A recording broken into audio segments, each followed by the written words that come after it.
سجدے میں دونوں بازو زمین پر نہ بچھائیں۔ سجدے میں دونوں بازوؤں کو کھلا رکھیں۔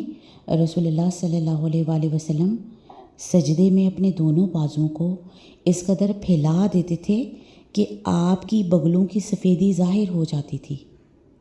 دوسری روایت کے مطابق آپ صلی اللہ علیہ وآلہ وسلم اپنے ہاتھوں کو اپنے پہلوؤں سے اتنا دور رکھتے تھے حتیٰ کہ اگر بکری کا بچہ نیچے سے گزرنا چاہتا تو گزر سکتا تھا۔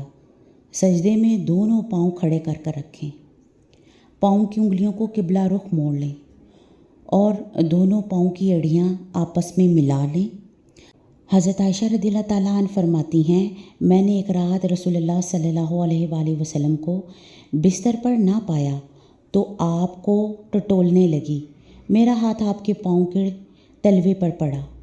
اس وقت آپ سجدے میں تھے، آپ کے دونوں پاؤں کھڑے تھے اور آپ کہہ رہے تھے، اے اللہ، میں تیری ناراضگی سے تیری رضا مندی کی پناہ میں آتا ہوں اور تیری سزا سے تیری معافی کی پناہ میں آتا ہوں اور تجھ سے تیری ہی پناہ میں آتا ہوں۔ میں تیری ثنا پوری طرح بیان نہیں کر سکتا، تو ویسا ہی ہے جیسے تو نے اپنی تعریف خود بیان کی ہے۔